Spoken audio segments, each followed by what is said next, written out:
Friend, before next week come, I'm just want to let y'all know right now, I'm already at odds with Stormy and her outfit. I think I told y'all that there was Stormy from the little sneak peek. I did a little fashion review about the reunion when they taped it, and I showed a picture of Stormy in her little dress. It's giving very much Aquaman. Go on my community post and you'll have to blow up the picture. I'll try to post the real picture of her, child. Anyway, so welcome back. Happy Sunday. Exactly. Happy Super Bowl Sunday, friend. We're going to talk about just a few things that I forgot that I wanted to mention in the Love and Marriage Huntsville reunion. So we're going to do like a quick little after show. And I'm going to talk about a few things that y'all mentioned in the comments or whatever. Yes, friend, I be paying attention. Girl, we also going to talk about Dr. G. Did y'all hear that Dr. G pressed charges and King can face some jail time fucking around with Dr. G Smurf ass? Exactly. I also want to talk about LeAngelo Bell and Nikki. I don't know if y'all got y'all ears to the streets, but yesterday, this was the drama that happened yesterday, child. So LeAngelo Ball is a famous basketball player turned rapper. He has that song called Tweaker that says, I hit the lean in the corner store. I don't know. I just know that the kids sing it all the time. I'm like, what he say? I think he say, I might skirt off at the corner store. And whatever the little light-skinned boy sing. Anyway, so he left his woman with 2 kids, a newborn. The newborn 2 or 3 months years old. And he out here stunning fun with this career side chick. The career side chick used to fuck with Tim Anderson too. Anyway, so we're going to talk about that. And then, of course, we're going to talk about Ready to Love last. Remember I told y'all that I was in love with this dude. We was kind of engaged. We was going through some things. And then he decided to go on Ready to Love. Anyway, we're going to talk about it so I can tell y'all about my love story and how my man ended up on Ready to Love with these other hoes. Anyway, friends, so make sure you subscribe, make sure you like this video. I'm gonna make this quick because the Super Bowl is on. I'm only here for Kendrick. I might be a little hyped and come back later on. I got somebody going to get some wine and all of the things. Child, so I'm excited about the Kendrick performance. I know the Eagles playing the Penguin. I know the Chiefs playing. Yeah, because my family is for the Chiefs. Shout out to KC. Exactly. Shout out to Kansas City. They the cousins of St. Louis. Anyway, so let's talk about Love and Marriage Huntsville real quick. Like I said, Stormy is the secret guest that's gonna come on. I don't know why that's a secret. She was on the other half of the show. She left at the girls' trip. So I wonder, are they gonna talk about her departure? Is your departure all because you was mad at Mel? So is this another person coming on to attack Mel? All we know is that Stormy is mad about some old shit about people coming to her warehouse, and she blamed it on the millimeters. And the storyline is millimeters trying to attack people's businesses. What I really want to know is, are we gonna talk to Stormy about that lawsuit with Cal? Since you talking about your business, since the storyline is your business, the millimeters didn't cause your ex-employee to file a lawsuit. And was that settled? What type of money did you end up coming up off of to satisfy Cal? Because Cal didn't stop posting. So are we going to talk about that? Or even most recently, she had a bunch of customer service concerns and all of those other things. Now, mind you, I don't have no hate in my heart for Stormy. I like the fact that Stormy is a boss in her own right, yada, yada, yada. But it's giving you left the show because you thought you was going to come on this show and be big dog and was mad that Mel is still big dog. You felt some type of way, got mad, and left. After the storyline of you talking about the millimeters ruining your business, ruining your marriage. Exactly. So because that didn't work, you caught an attitude and left like, hey, I don't need the show. But I wonder how much she ended up paying Cal in that lawsuit. Are we going to talk about that? Don't bring her on just to talk about Mel and no millimeters. Let's talk about your business now. Because you didn't have a storyline when you was on the show. So if you want to bring her back into our lives, tell us about that lawsuit with Kyle. What happened there, my friend? And why are you still having issues with the body glaze and some of your customers? What's the issue now? It ain't the millimeters. It looks like you still have bad customer service skills, like Kyle said. Anyway, y'all, so that was it. The Nell and Mel thing. For some reason, I kept saying that Nell didn't tell Mel for 6 months. It was 6 weeks. So when Nell was mad at Mel over the mentorship shit or whatever, Mel was saying, yeah, you know, I thought we was cool. And then 6 weeks later, she tells me that she still have an attitude. Mind you, when the reunion is filmed, that was months later. So even past 6 weeks, months after this shit was filmed, when y'all came to the reunion, you still had an attitude. And you know what I started thinking about? I defended Neil when that picture came out of Ariane. When I went back to listen to my video about the whole Miss Nell and Ariane and the picture and all of this other shit, when the picture surfaced, I believe that event was like a weekend or two right before the reunion was filmed, because I was talking about the fashions from the reunion and shit, and then right after that we saw the picture of Nell with Ariane, and in my review I was like, I hope Mel saw this picture before they filmed the reunion. But by Mel's attitude towards Miss Nell, I don't think Mel had saw that picture of Miss Nell with Ariane. So what that tells me is you met Ariane before you went to the reunion, and when you was at the reunion, you felt some type of way about Melody. So bitch, all we know, when you met Ariane, you was being friendly with her because you felt some type of way about Mel at that time. I don't know, y'all. Miss Nell, and then remember, right after the picture, remember Miss Nell went live with her hair natural, and she was talking about, because a lot of people was flooding her comments, talking shit, because she took that picture with Ariane. So then Miss Nell went live and was like, I didn't know what happened. I wanted to clear this up. Yeah, and me and Mel on good terms. And then Mel got on live and was like, I don't know none of these hoes. So she filmed that live after the reunion was filmed. And at the reunion, just remember she said, me and Mel just haven't gotten back to that place yet. Oh, so you was on the reunion stage talking about how you and Mel hadn't got back to that place yet. But once everybody came for your neck on the internet for taking a picture with Coleslaw, you got on live and lied and told everybody you and Mel was cool and everything was all good. Everything wasn't all good at that time, though, because y'all had just filmed the reunion and y'all just had a back and forth, and you and Chris tried to come at her throat. Miss Nell, you a little lying-ass short leprechaun, girl, I guess. Then we get on to the Destiny stuff. I think I talked about Destiny, but my whole thing was the Destiny with the unfinished business. When I went back and watched, she was like, she felt like her story was untold. And I was thinking, girl, did we tell any of Destiny's story? Or if Destiny comes back, the biggest part of Destiny's story for us is LaBerrick and that whole, phenomenon. And with this court stuff coming up, we really know that we ain't gonna find out no true tea about what really happened. I don't know. Destiny is a total waste of time. Is it just me, or is Destiny a total waste of time? Anyway, only reason I really brought up Destiny is because now that I think about, I went and looked at the Trish and Ken thing again, and I wonder when Stormy comes on next week, are they gonna ask Stormy about her knowing Trish and the whole Martel thing? Because we know that Stormy been knowing Trish for a very long time. We just found out Destiny and Trish been knowing each other since at least 2022. So did they know about this whole storyline with Martel? And then when they came on the show, everybody was funny, because I always thought it was funny, like on the girls' trip and when they was in the gym, that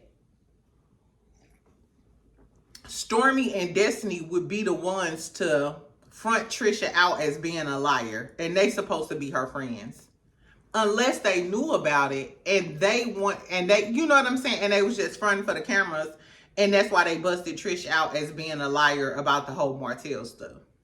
I wonder if Stormy gonna come on here and speak on why she bust Trish out on the girls' trip and said that she lied about that. Like, she literally, if it wasn't for Stormy bringing back all of this tea, we wouldn't have known that Trish was lying about the Martel shit the whole time. So I don't know, y'all. I seen a lot of y'all in my comments was talking about the Martel thing too. I think Martel was telling the truth when he said he messed with Trish too. Because we still don't understand why she keeps saying she went over there once and Martel in the flashback said she came to his house a couple of times. A man not gonna, no. If he trying to say that he ain't have sex with her, then he's not gonna say she came over there a couple of times. And if a man ain't messing with you, there's no reason. And she said that he was getting on her nerves the first time. He wouldn't invite you over a second time if you ain't give it up the first time. Especially if he ain't want to put no energy and effort towards you. And you seen that chemistry when they was in the gym. Notice how everybody else was laughing and shit too. And Ken was sitting there stuck on stupid, looking stupid. The whole cast was laughing when Martel was like, I ain't had sex with that. I think Ken know. Ken know, or I think Ken just staying here for the show. I think I said that before. I think Ken is just here for the show. I feel like if they got canceled off of the show tomorrow, he'll be done with her by the end of the month. Even on the little clips for the reunion when he's talking about, I'm talking about your kids and your kids. He don't, I think Ken is all a front. Even though I think Trisha is a lying ass bitch, I think that Ken is just as despicable because I think he just sticking around to be on TV. I mean, he want to be a model. He posted like a little acting gig commercial thing. I don't know, child. Anyway, so outside of all of that, when the Trish storyline is over, what storyline is Martel gonna have? And I wonder, like I said in my last review, why didn't we get into the whole Martel? They filmed, so prior to the reunion airing, they filmed that scene on field day. On field day when they was all beefing and doing all of those things. That's when Martel was mentioning all of that shit. So why didn't they get into the nitty gritty of what happened on field day? Why didn't they get into that?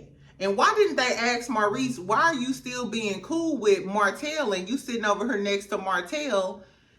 And he just got into it like that with Marceau and was cursing Tisha out like that. So why do you feel Maurice it's okay to be buddy-buddy? Notice in the clips from the next scene, Maurice said something to Martel and he was like, shut up. Martel told Maurice, shut up. You don't say nothing when Mel say that. Shut the hell up or something.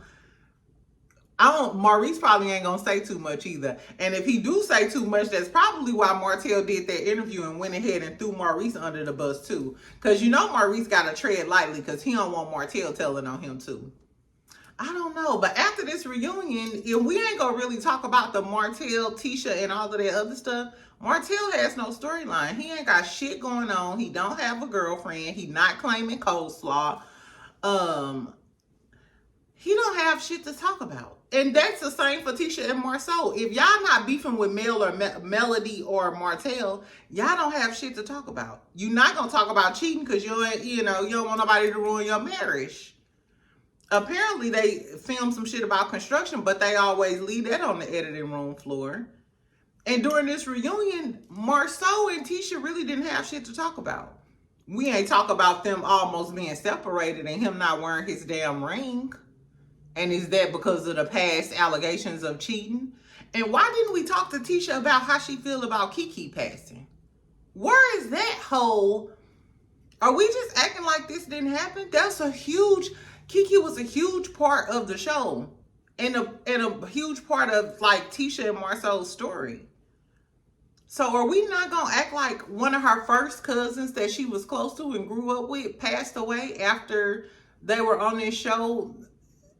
Saying that, accusing her of being back on substances and stuff, and Mel didn't give her a drug test? Are we gonna act like this huge piece of the story never happened? That's kind of weird to me. I feel like we getting a whole bunch of fluff now that I'm thinking about it for this reunion. We getting a whole bunch of fluff, made up lies. Some of y'all told me that y'all saw the grooming stuff with Destiny on Philo. I have Philo. I watched it live on Philo, and then I watched the playback on Philo. I didn't see the scenes with Destiny in it and the grooming stuff. So they said that Destiny did mention the grooming stuff. She also mentioned Mel having sexual having a sexual encounter with Martel in the car with some of the other castmates or something like that. I don't know, friend. If you my friend on Instagram, y'all know it's Jazz Your Fave BBW. I'll put it in the comments. Send me the clip, girl. Send me the clip, because like I said, I didn't see it. But we talking of y'all bringing up lies, bullshit, and a whole bunch of fluff to this reunion. Kimmy talking about male BBL that we never heard out in the streets. And y'all not bringing us the real tea. Y'all not bringing us what happened, what was the aftermath of that field day, and why Marceau decided that he shouldn't protect Tisha in that moment, and why Marceau not wearing his wedding ring, and why were y'all about to get separated. And Tisha, how do you feel now that Kiki is gone? Do you feel like you're partly to blame? Do you have any guilt in that? Does anybody on this stage feel bad about the way they treated her? Can we get a tribute, bitch? Girl, I don't know. Anyway, I need a job with production. Carlos King, tell your people to reach out to my people, and you cannot pay me less than $5,000 a week. Anyway, so that's all I got for Love and Marriage Huntsville.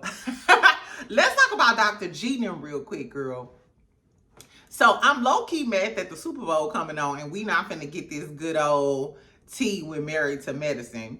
But so Dr. Heavenly did an interview with another content creator. Her name is Sherelle's World, I believe. I think I've seen her before. I think she does content with her husband or something. I don't know.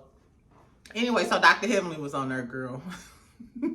So we know in the upcoming episode, like I told y'all, Dr. G gonna run up. Cecil like, yeah, we gonna leave what happened last night to what happened last night. Basically, all the quad drama and the theatrics, Dr. G cursing Sweet Tea out like a dog. We gonna leave that in the past. King was like, yeah, nah.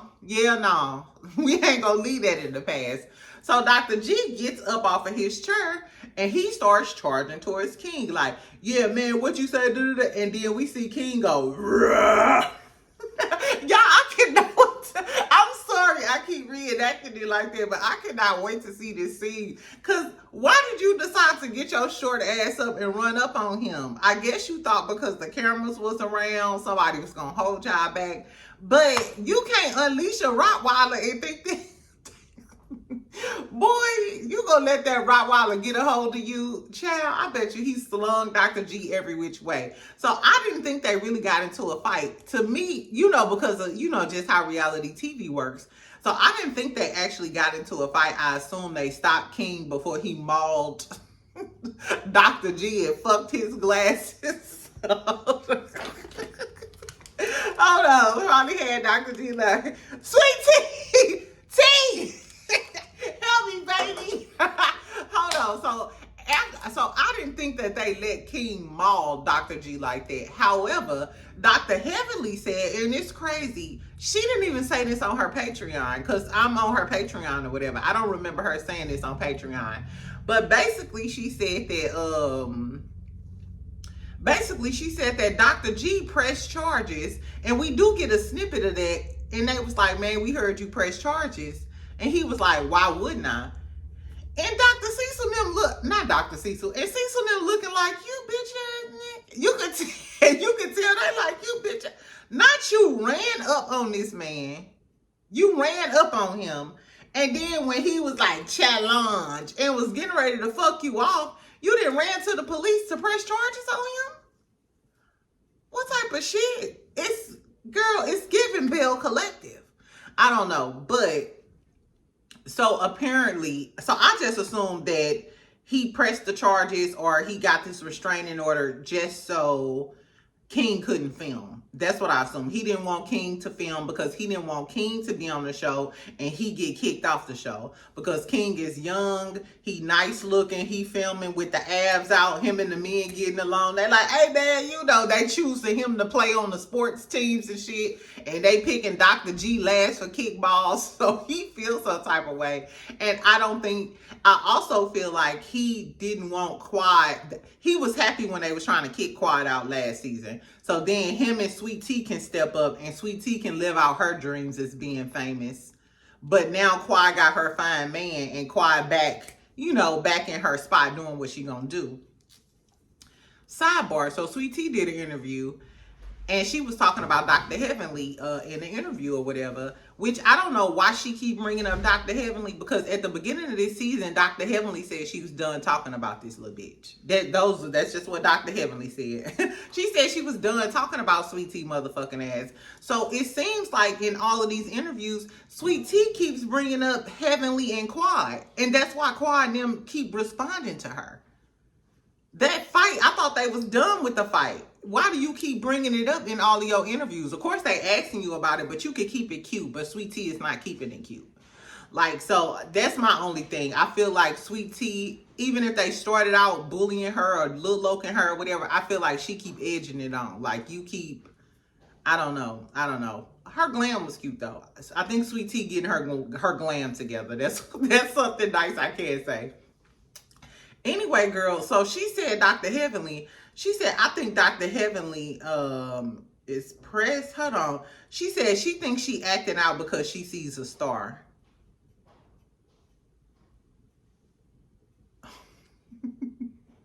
I'm like, has the star filmed for Married to Medicine season 10?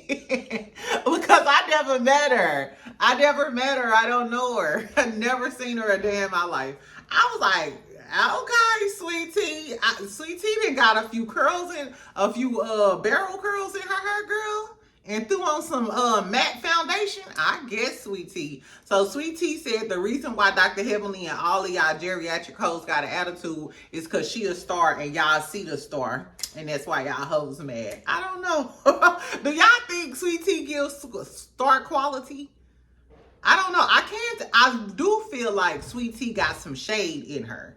I feel like if Dr. G wasn't always policing her, then maybe we would get a lot more cute little comebacks and stuff. I feel like Sweet Tea got it in her.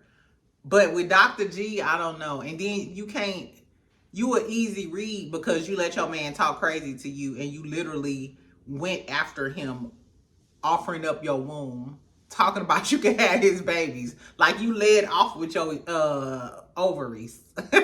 You led off with your fallopian tubes. Like, so no, I don't think that's gonna work out. Anyway, I say this to say, if Sweet Tea thinks she's a star and she's that girl, which by all means, step into your greatness if that's what you're trying to do, Sweet Tea. I think that was another reason why Dr. G is trying to press charges and make sure King can't film on the show. Why would you not want Quad to have her man on the show? You know what I'm saying? Or in this case, what if they make a choice and decide you and Sweet Tea can go and they rather have Quad and King? I mean, because King is fine. King is fine. But another layer to that, why did Dr. Heavenly say that King could be facing up to 90 days in jail? I said, did he actually put that? Now I want to know, did he actually put his hands on Dr. G? Are these going to be assault charges or battery charges? But I wonder if King even just like yoked him up, and you know what I'm saying? Just like yoked him up like that. That would still be considered assault. But 90 days in jail? That 15 times a week must, imagine how pressed you gotta be to get a man, a professional man, locked up over a scene in reality TV because you pressed that he banging the walls out of your ex-wife and you got a whole new wife, Miss Sweet Tea.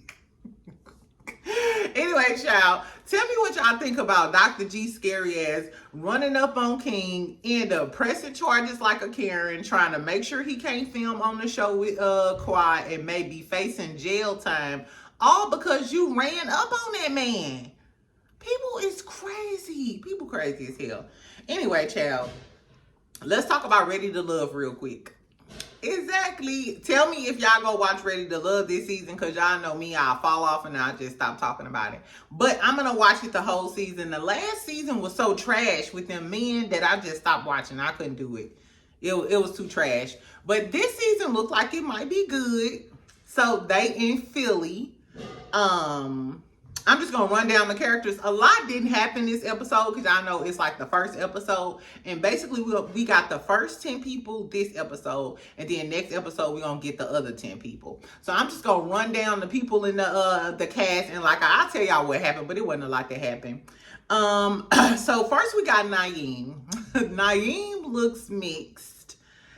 He kind of short. He got like a little man bun or whatever, giving very Chico DeBarge, just not as fine as Chico was. But girl, we find out that Naeem got 5 kids and 3 baby mamas.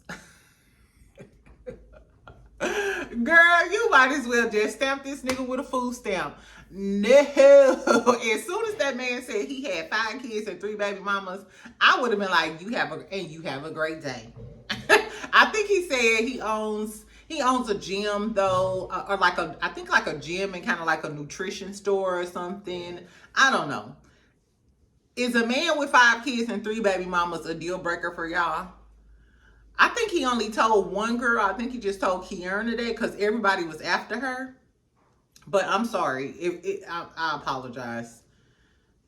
After them 5 kids and 3 baby mamas, I don't even know why they chose him. Like, just how men say a certain amount of kids is damaged goods. For me, 5 kids and 3 baby mamas, you damaged goods. Unless you rich and you can take care of all of them kids. But if you... Anyway, I'm gonna move on. Then we have Angie. Angie is cute. She's kind of tall. She gives around the way girl vibes. She said that she was in love. She finally found her man. And then he passed away. That was really, really sad. I was like, oh my God. So now she's starting all over again. I kind of admire the fact that she's so positive about the finding love process, because I just couldn't imagine, you know, at her age, finally finding the one and then he taken away from you. I can tell that a lot of people will like her because she does give very authentic, down-to-earth, soft vibes. I liked Angie. She seemed really cool. We also have Sahara. She like this skinny girl with some braids. She a jokester. She seemed like the round-the-way girl. Like, y'all go over her house and play spades, you know. Like, girl, you got some wine. Oh, okay, well, you got some Bud Light for the dudes. You know what I'm saying? She seemed like a real around-the-way type of girl. We get Will, girl. So Will is bald-headed and tall. Will is cute to me. I think Will is cute. But when Will opened his mouth, baby. First of all, I forgot who he was talking to. And she was talking about how she got a divorce. And he was like, I think he was talking to Sahara. And he was like, why you get a divorce? He was jerking off too much or something. Nigga, you are disgusting. Like, he is just corny and disgusting. He gives me a Taurus vibe. A Taurus or a Capricorn, I guess. Anyway, so then we find out he been married twice. And he was married for a year each. He got married every time one of his parents passed. And I can see someone without kids because I ain't got no kids or whatever. So if I can see someone that their parent passed, they looking for love. You know what I'm saying? So I can see them jumping into a relationship, getting married. So he said every time he got married, it was right after his parents passed, and he been married twice, and both of them lasted for a year. Boy, if you don't take your ass and see if your Blue Cross Blue Shield covers mental health treatments, because you need to see somebody therapist ASAP. And it's given that he just be trying to be funny and joking because he's going through a whole bunch of pain. He obviously hasn't healed from his parents passing away. That's why he keep marrying these randos and getting divorced. Is that a deal breaker for y'all? Do y'all think Will is a red flag because he been married twice to a girl? I don't know. To each girl for 1 month. Then we get Jay. Jay is tall. Jay is tall. He has 2 kids. He does cybersecurity. Jay was with a girl for 11 years. He was with his baby mama for 11 years. He was with her for 11 years, and then he tells this girl, yeah, I left because I needed to do something for myself, you know. And he's talking to Kierna, this other girl at this time. Kierna, okay, so let me tell y'all who Kierna is. Kierna is an insurance agent. She's really, really cute. She's curvy. She came in just looking really cute, you know, pink little dress on, booby sit, you know, like, so all of the dudes loved her. She gave me like Black Betty Boop vibes. You know what I'm saying? She just really cute and sexy. So all of the dudes like Kierna. Is it Kiera? It was Kiera, not Kierna. So Kiera is sitting with Jay, and all of the girls like Jay for some reason. I have no idea why y'all like. Do y'all think Jay is cute? Jay is not cute to me. Jay got bad skin, hyperpigmentation. He been, first of all, and if you was with a girl for 11 years and didn't marry her, all they let me know is you will waste her time. That's all they let me know. And of course, it ain't his fault because that's her fault for allowing him to waste 11 years of your life. But they let me know that you the type of man who would waste a woman's time if she allowed you to. Anyway, child, but Kiana like, ooh, I love that about you. Da-da-da-da. You love the fact that he left a girl that he wasted 11 years of her time? I guess, but he a single father, so he take care of the kids. So, that's good that he went and got his career. Maybe the baby mama was trifling and didn't want nothing out of life, so he went on, got him his cybersecurity career, and he takes care of his kids full time. So Kiana is eating it up, and a lot of people kept calling her a pick me because she like, Jay is my man. I like Jay, and I'm like, what? Ugh. Jay just not cute to me. I don't see what, I don't get the hype. Like, tall just can't cut it. And then he got braids. What is it, the braids? No. Shout out to my man. Girl, anyway, so I'm not feeling Jay. But let me know what y'all think about Jay. And I think Jay, is it just me? Or was Jay kids mixed? When we seen the picture of the daughter was mixed. So was you out here wasting a Caucasian persuasion lady? A 8x11 lady's time? Girl, I don't know. I don't know about Jay. Anyway, so we also meet Deonda.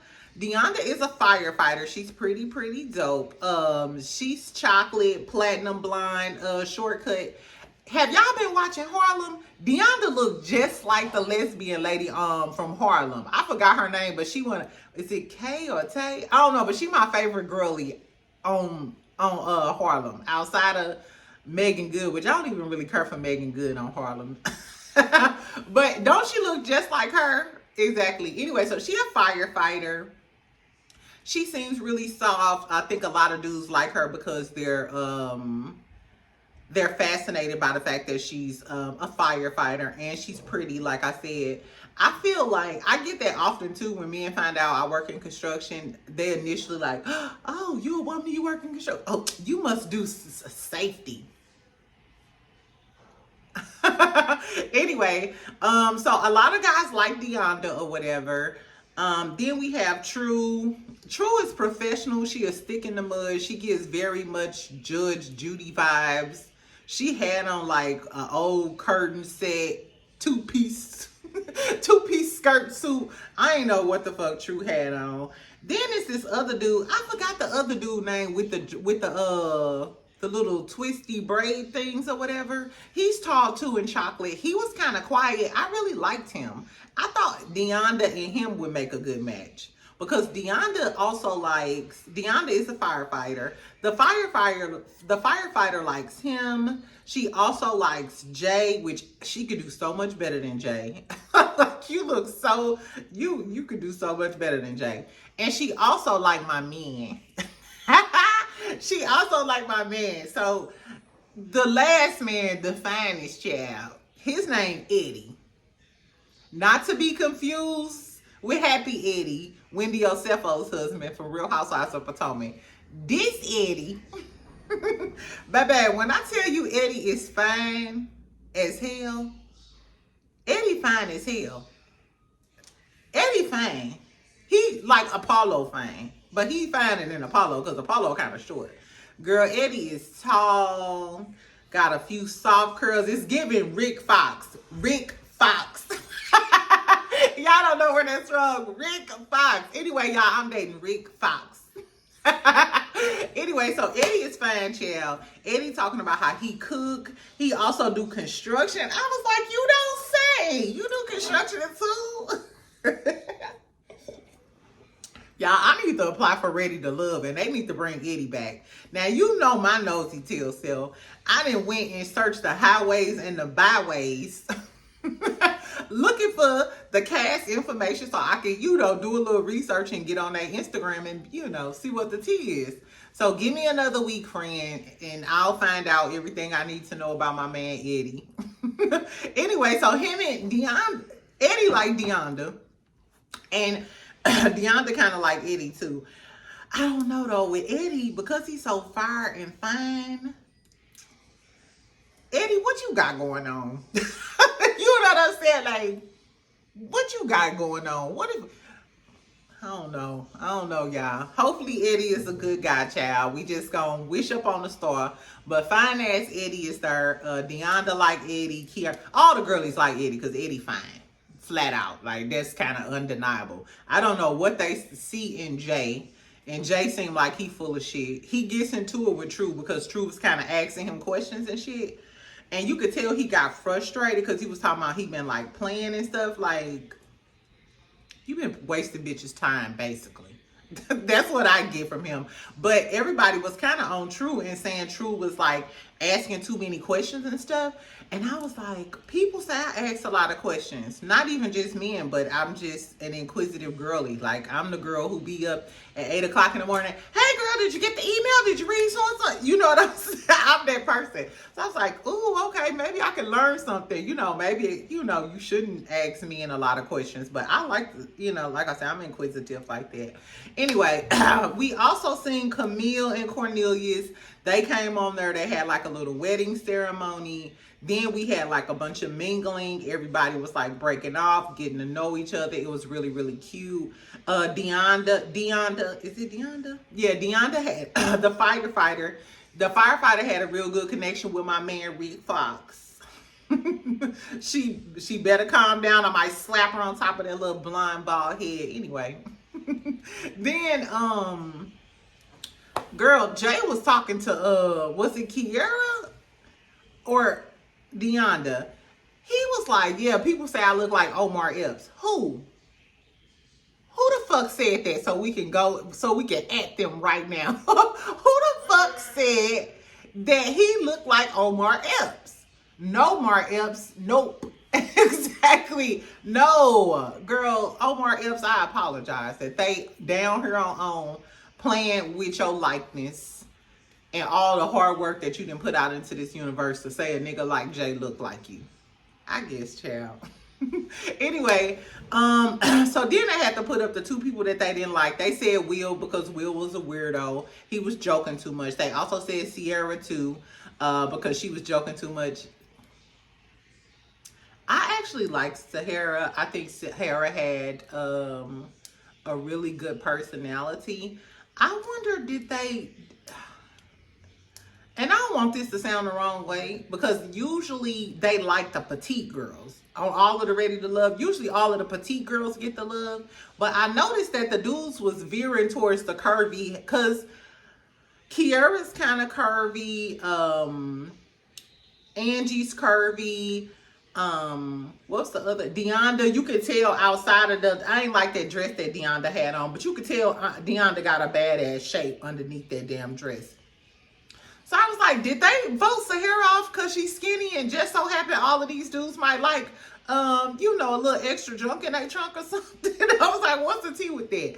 Anyway, so they thought they was eliminated, but Tommy was like, all of y'all Johns. I guess that's what they call tenders in Philadelphia. All of my Philly girlies. Is that what y'all call tenders? That's what in St. Louis we say tenders, like your young tenderoni. So do y'all call tenders your John, like your little boo name? Exactly. Tell me what y'all call it in y'all city. Anyway, child. So Tommy was like, okay, you two Johns would normally get eliminated, but I'm gonna keep y'all here and we're gonna bring the other 10 people and maybe somebody will like y'all ass. So Sahara turned around and was like, it's fuck all of y'all. She was like, I ain't fucking with none of y'all, all of y'all. And I would feel the same way. If none of y'all men didn't like me and wanted me to get eliminated, when the new men come around, I wouldn't fuck with y'all either. And I'll try to get all of y'all eliminated. Bye. And we're going to see this season. I think the men going to try to join together and still get Sahara out of there because they in their feelings because she said, fuck them. Girl, dude, so petty.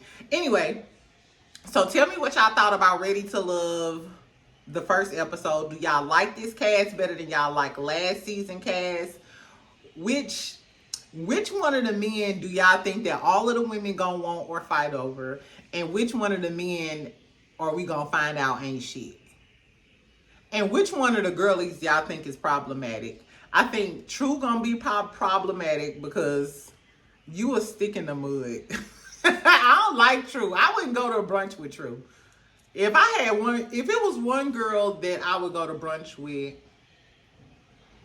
I would say Kiara, because it looks like she like to have fun, order up some shit and have some cocktails. But it'll probably be Kian. It'll probably be the firefighter. Or maybe Angie, because Angie gives me a little Bougetto vibes, and I do like that when I go out. But Deonda seemed like her personality better. I don't know. It seems like all of the dudes like Deonda and, is it Angie? Why would keep wanting to call her Melody? And Angie. It seems like all the dudes gonna like her. I think the dudes like Kiara, but I think they just like Kiara because she fine. So I don't know if they gonna take her seriously. You know what I'm saying? Which dudes, I don't know, because dudes don't really care about nothing outside. I mean, a lot outside of the looks. As long as you got a good personality and you fine, you could tell that's why Jay. So Jay, the one that everybody like, who think he look like Omar Epps, he really likes Kiara. And he said he liked Kiara because you could tell you got to have your shit together. You got to do all of this. And it's given she's the image of the girl that he likes. And he's willing to buy all of the things and do all of the things to be seen with her. That was kind of like the gist that I was getting from him. Anyway, so tell me if y'all gonna watch the rest of this season, if y'all liked it. Tell me also what y'all thought about the whole Stormy steal and everything. I was gonna talk about the LiAngelo Ball stuff, but girl, we'll talk about that tomorrow. We'll talk about LiAngelo Ball in case some extra stuff come out. Because she at the Super Bowl still pressed about Nikki, a forever side bitch. She like coleslaw, the NFL edition, you know, or coleslaw for the industry, because you know coleslaw down there in Huntsville, she ain't got no flow.